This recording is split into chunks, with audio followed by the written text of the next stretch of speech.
What if I told you you could master any subject in half the time and never forget it again? Sounds impossible?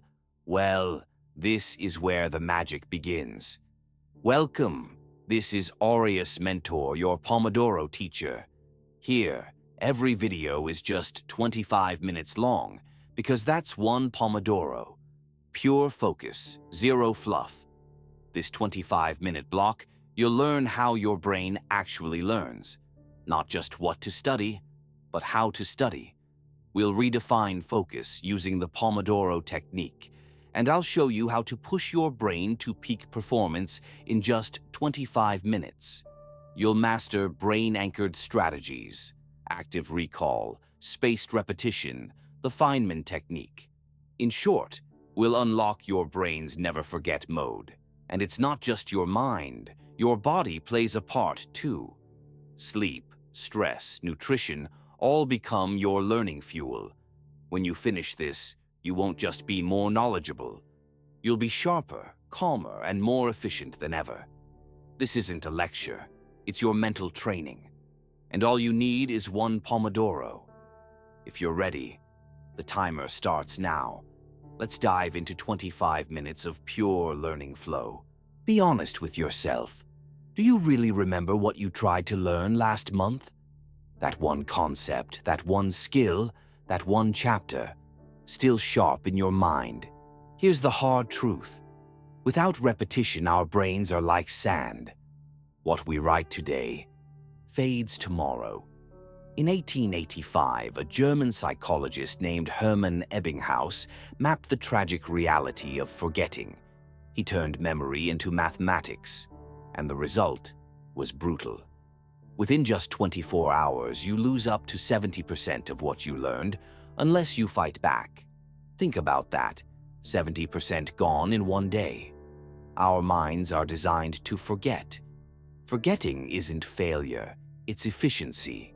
Your brain deletes what it thinks you'll never use. So the real skill isn't just learning, it's remembering. And remembering starts by questioning. When you pause and ask yourself, what did I just learn? Your brain shifts from passive mode to active recall mode. It's like flipping a mental switch. Each time you recall without looking, you force your neurons to reconnect. That's how memory solidifies, not through reading, but through recreation. So next time you study, don't just highlight. Close your eyes, ask questions, rebuild it, because real learning begins the moment you forget, and fight to remember. Meet the Pomodoro. Simple rule, 25 minutes of true focus, then a 5-minute break. Repeat. After 4 rounds, take a longer break. Why 25? Because it's long enough to sink into the work, but short enough to stop your mind from burning out. Pomodoro isn't magic. It's a habit architecture. It forces micro goals, reduces friction, and creates urgency without stress. Think of every Pomodoro as a sprint. You commit to a single, clear task. No tab hopping, no, I'll just check one thing. The short breaks are not optional fluff.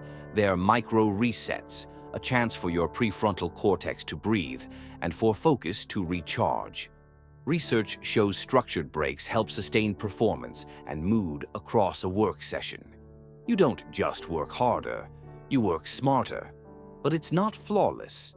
Some studies find repeated short breaks can fragment big creative tasks or lead to a dip in momentum for certain people.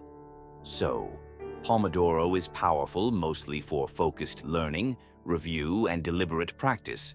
Less ideal for long, uninterrupted creative flow unless you adapt the timers. Pro tip: decide your exact micro goal before starting. Read Chapter 3 is vague. Summarize 3 key ideas in 1 paragraph is a Pomodoro gold mine.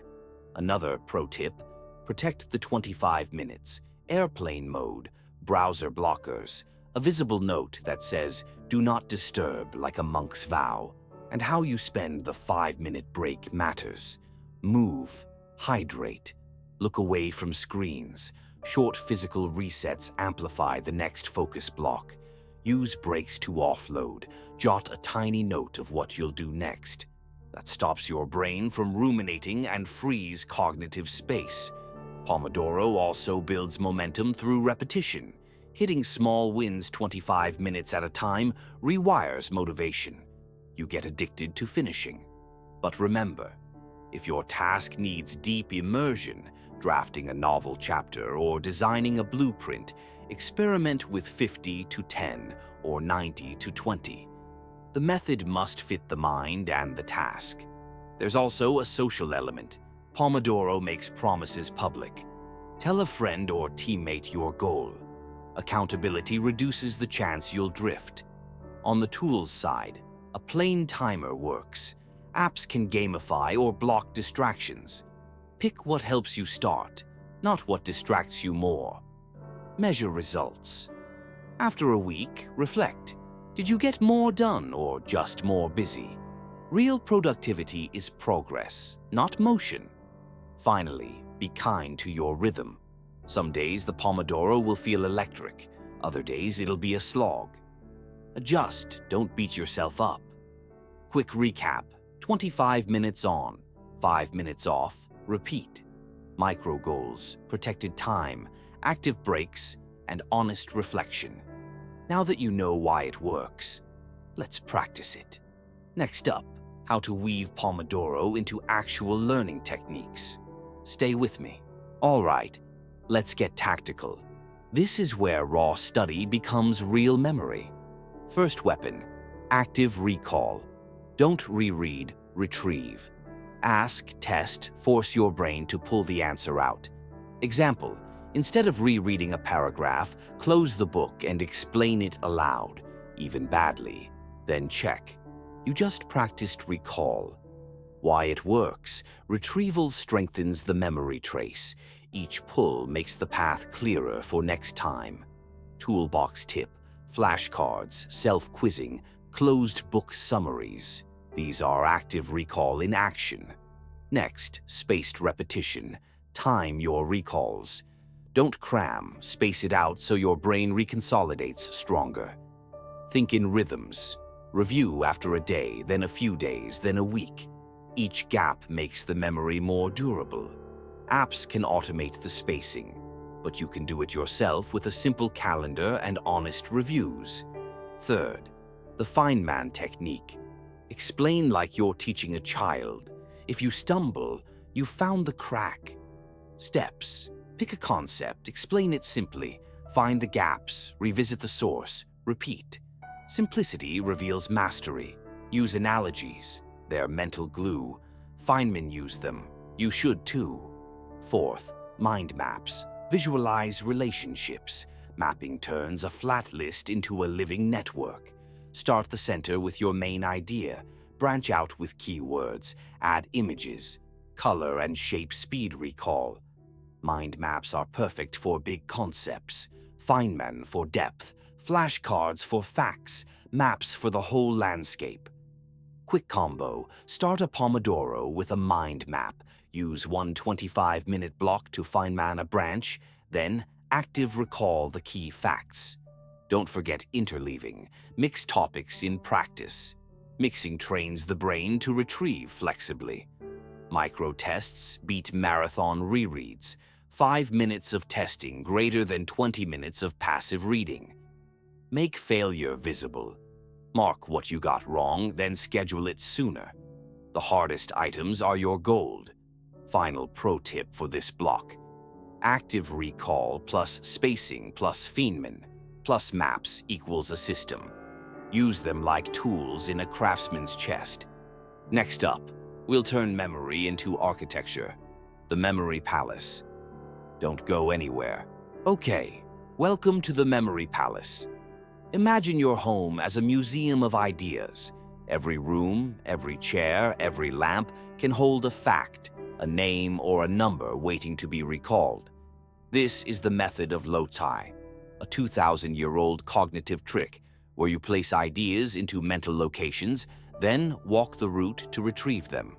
It's not magic, it's architecture for your mind. Here's a tiny demo. Imagine walking into your living room. Drop photosynthesis on the couch. Picture a luminous green leaf sprawled across the cushions like a glowing rug. Put mitosis on the TV stand. Visualize a tiny cell dividing dramatically like a toy, splitting into two perfect twins. Make the images wild, exaggerated, even absurd. The weirder, the stickier. Memory loves the strange and emotional far more than the plain and polite. A boring image fades, a shocking one burns into your neurons. Why does it work? Because our brains are absolute pros at spatial memory. We evolved to remember places, routes, and landmarks for survival. The method of loci piggybacks on that ancient power, turning abstract data into physical journeys. Step by step, pick a familiar route, your apartment, childhood home, or daily commute. Choose clear loci, the doorway, kitchen table, bathroom mirror, bedroom window. Convert each fact into a vivid, multisensory image. Place each image in sequence along your path, one per location. Practice by mentally walking the route. Say each image out loud as you pass it. Rehearse until the sequence becomes automatic. The more you travel this mental corridor, the deeper it etches into memory. Important caveat: the memory palace excels with lists, names, dates, vocabulary, discrete items in sequence. It's less direct for abstract, interconnected concepts like philosophy or math proofs. History loves this trick. Ancient orators like Cicero used it in Roman forums to deliver speeches without notes. Modern memory champions and authors like Joshua Foer have brought it back into the spotlight. You can build multiple palaces, one for biology, another for vocabulary, another for presentations. Keep them tidy. Reuse reliable loci rather than inventing new houses constantly. Combine it with spaced repetition. Use your palace to encode, then schedule mental walks at intervals to strengthen memory traces. Encoding plus timing equals retention. Quick challenge: pick 5 items you're learning, place them in one room, walk the route, then share your sequence. Ready? Your memory palace awaits. Now the quiet giants, stress and sleep. They don't feel flashy, but they decide whether your learning sticks or slips away like sand through your fingers. Let's talk stress first. Stress is biochemical, not just emotional. Cortisol spikes can shrink your attention span and blur recall. High stress equals poorer encoding. Your brain literally can't hold on to information when it's drowning in stress hormones. Short bursts of adrenaline, those actually help for urgency. Think test day energy or deadline focus. But chronic stress? That's the silent enemy of long-term memory. It rewires your hippocampus, the very place where memories are born. Counterbalance stress with ritual. Deep breathing, quick movement, a short walk around the block. Micro resets lower cortisol and sharpen focus. You don't need a spa day, just a strategic pause. Now, sleep. Here's the truth most people miss. Sleep is not passive downtime. It's your brain's overnight workshop for memory consolidation. During deep sleep, your brain replays and consolidates facts. It's literally rehearsing what you learned. During REM sleep, it integrates ideas, connects dots, and builds insight. Dreams aren't random. They're your mind stitching knowledge together. Studies show that a good night's sleep after learning dramatically boosts retention. We're talking 20 to 40% improvement in recall. It's not optional if you want durable memory. It's non-negotiable. Timing matters more than you think. Avoid cramming all night before an exam. Instead, learn during the day, then sleep. Sleep consolidates what you practiced earlier. Pull an all-nighter and you're basically throwing away half your effort. Let's touch on the basics. Nutrition and hydration are small levers with surprisingly big effects. Steady glucose keeps your brain running smooth. No sugar crashes mid-study. Omega-3s feed your neurons. Water? Dehydration slows processing speed faster than you'd believe. Caffeine helps wakefulness when used wisely. Early, moderate doses sharpen attention and reaction time. But late, heavy doses wreck your sleep architecture and undo all the gains you worked for. Be strategic, not reckless. Manage stress like a pro. Prioritize sleep like your memory depends on it, because it does, and fuel your brain. Those three form the infrastructure that makes every single study session actually count. You can have the best techniques in the world, but if you're running on fumes and stress, you're building a house on quicksand. Small lever, big payoff. What you eat and drink is the engine for your thinking. Ignore it at your own risk. Let's start with glucose. Your brain is an energy hog. It burns through about 20% of your body's total fuel. Glucose feeds neurons directly. Stable blood sugar gives you steady, reliable focus, not those wild sugar highs followed by the inevitable crash and burn at 3 p.m. when you can barely read a sentence.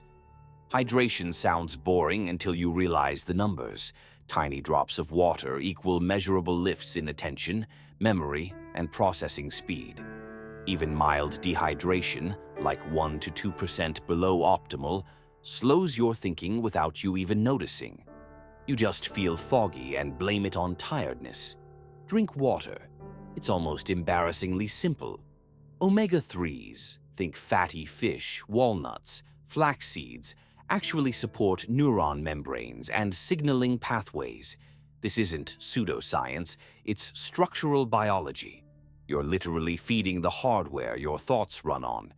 Eat for long-term brain health, not just today's exam.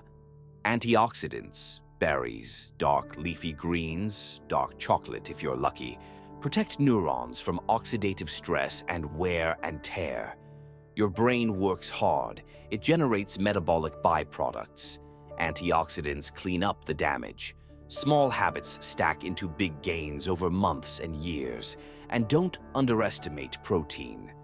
Amino acids are the building blocks for neurotransmitters like dopamine, serotonin, and acetylcholine. Real learning needs real fuel, not empty calories, not junk that leaves you sluggish an hour later.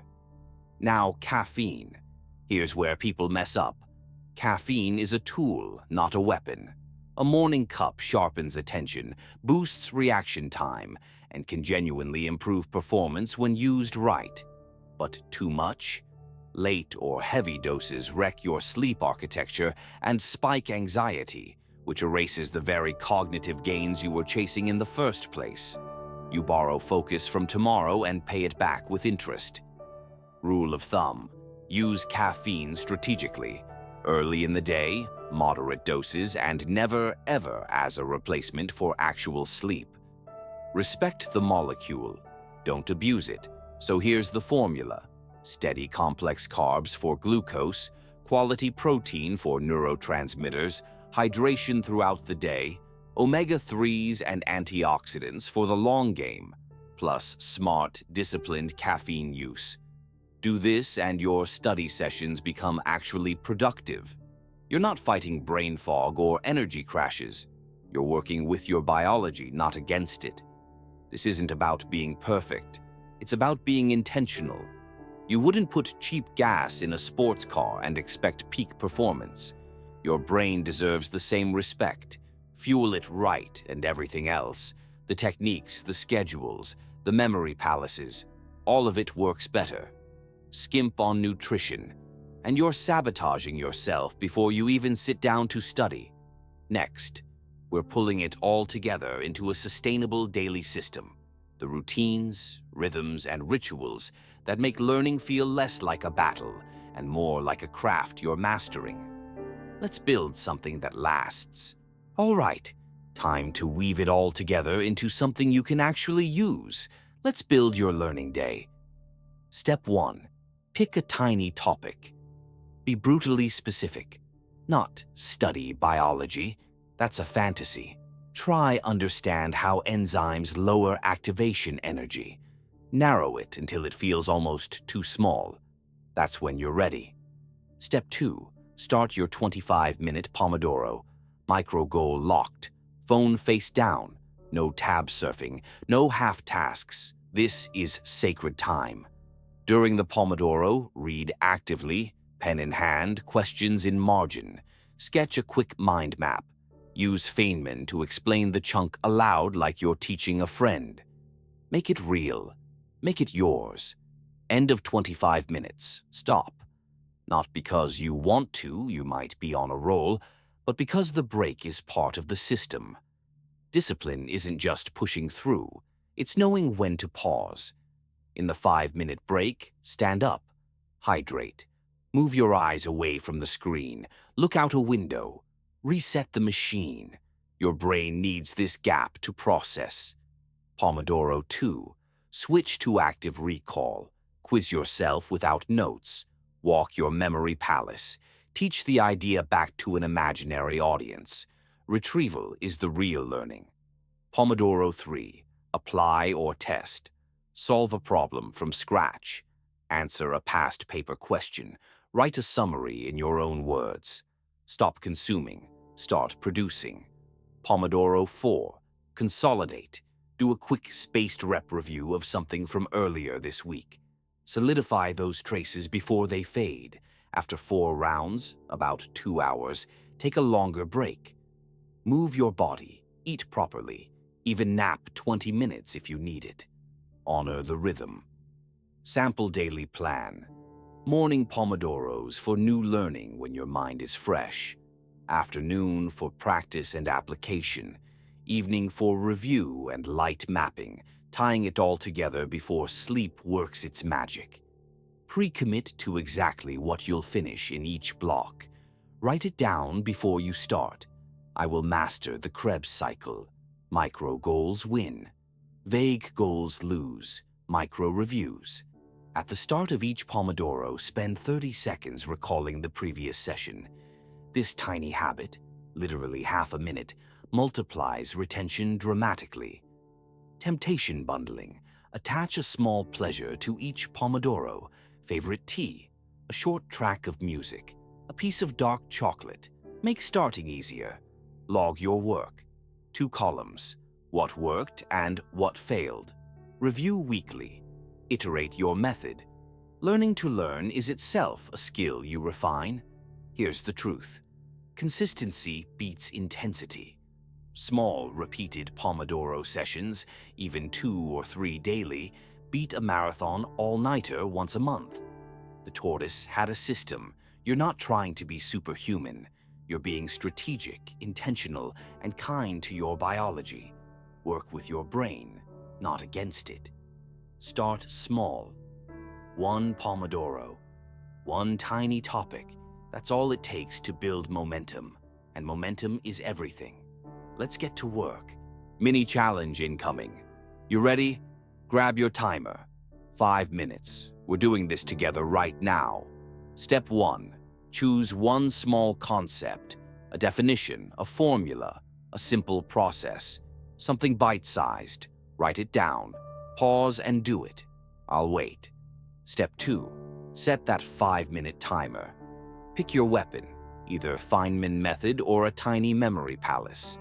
If Feynman, explain the topic out loud like you're teaching a 10-year-old. Keep it simple. Don't edit yourself, just talk. The fumbles and gaps, that's where the learning happens. If memory palace, place 5 vivid, wild images along one familiar room. Walk it in your mind and say each item out loud. Make them strange. Make them stick. Halfway check. 2 minutes left. Keep going. Push through the fuzzy parts. That discomfort is your brain rewiring itself. Time's almost up. Finish strong. Repeat the key line once more. Lock it in.